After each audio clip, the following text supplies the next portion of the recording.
Hey everyone, it's Kim Adams, fresh from vacation. So this day's been a little slow getting into the swing of things, but I'm happy to be back. I kind of missed hanging out with you guys.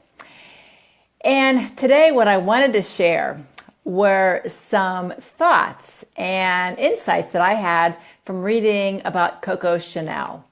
And why am I reading about Coco Chanel? Well, I'll tell you. About a month ago, I went to see my in-house mediums, the Angel Ladies. They're awesome. They're here in Pittsburgh. My friend Sana and I actually hosted them at her house.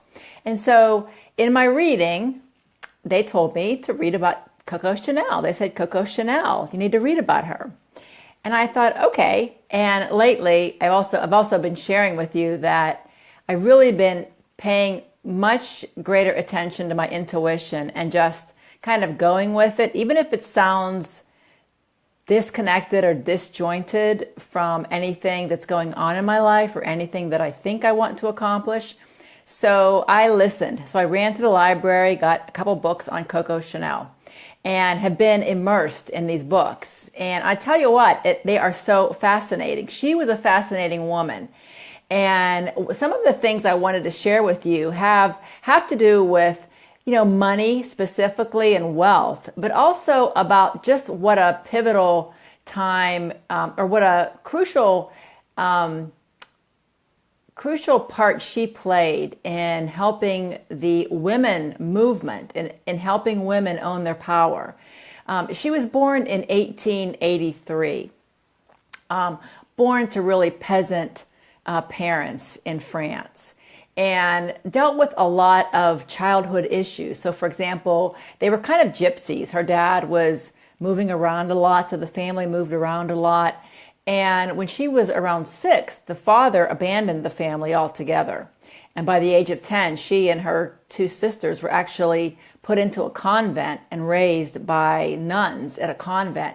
So she struggled all of her life with abandonment issues, and emotional issues. So it's really fascinating to see how she transformed herself, but also the baggage she carried. That I think we have a lot of greater tools and awareness now of how to clear some of those. So anyway, she really worked her way out of peasant status by becoming a mistress. And so she was a mistress all of her life to different people. She never married.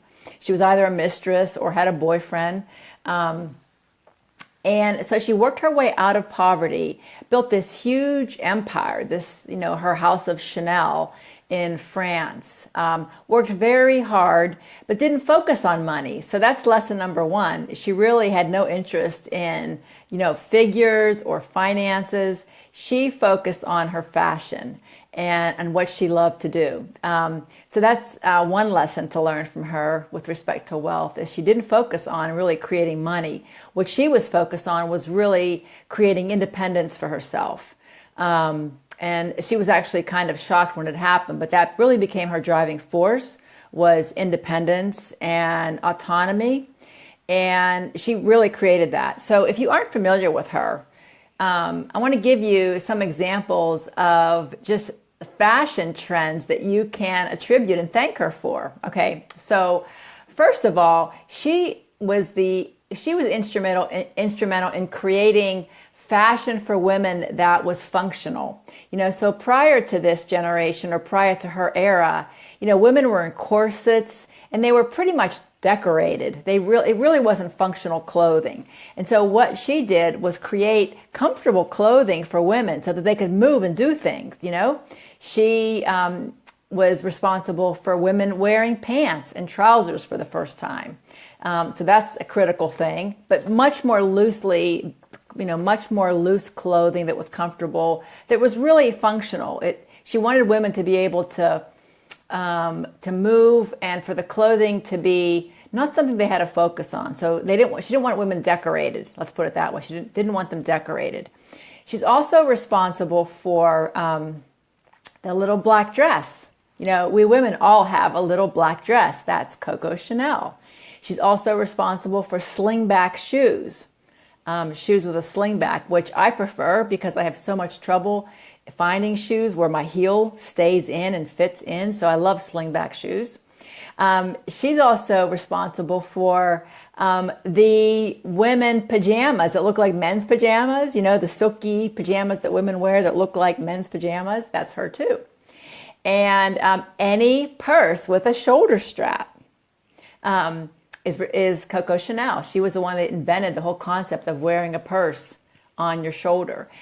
You have seen, her suits have been in the fashion world for years.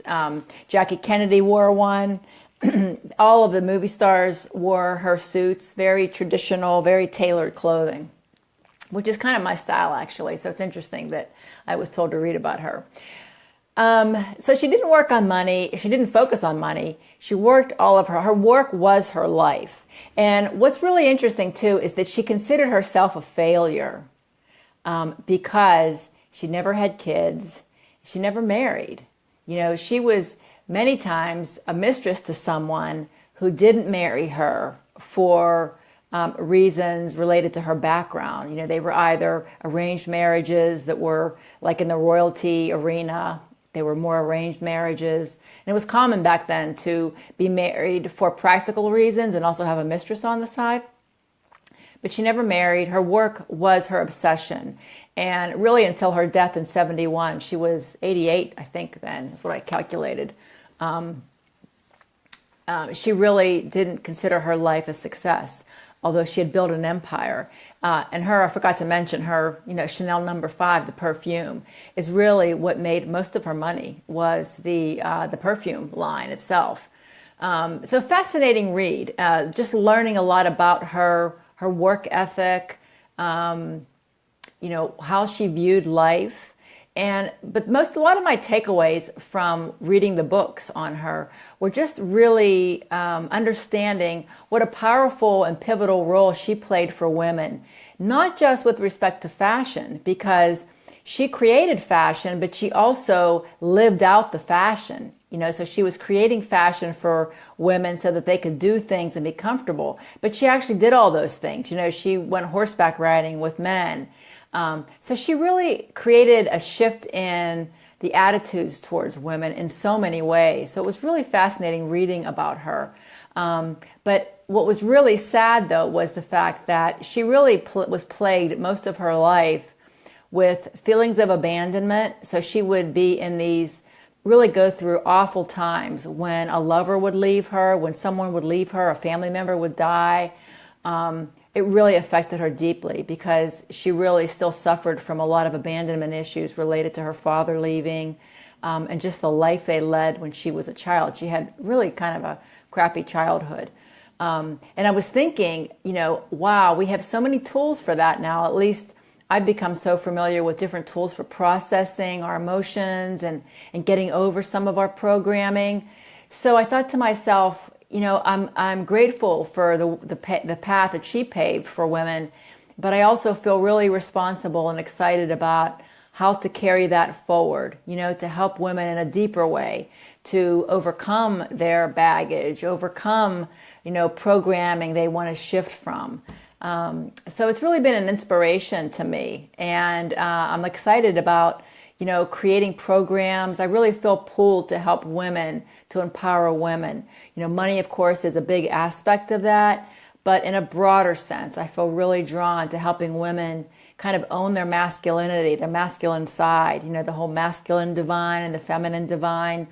That's a huge issue right now because it's, we're in a time in life or in history when it's possible to integrate them. And so, I'm really excited about that. So if you are ever looking for a biography to read Coco Chanel. I now have to go find the movies that are out there. I've never seen a movie or watched a movie on her, but someone told me on Netflix there is a movie on Coco.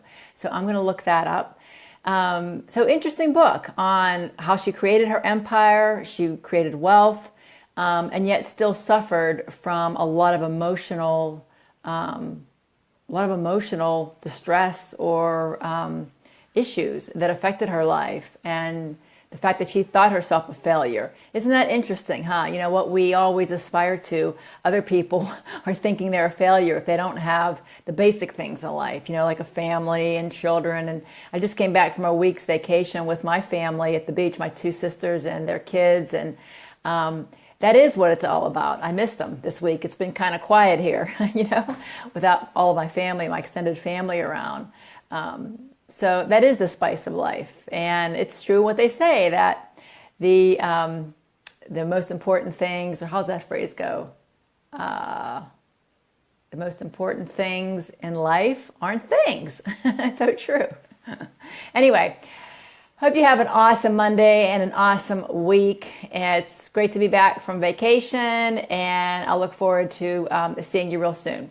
If you're watching this on YouTube or somewhere else besides Facebook, come on over to my Facebook group called Zen Wealth and join me there, where we have lots of fun and I can interact and chat with you some more. All right. Take care, everyone. Take care. Bye.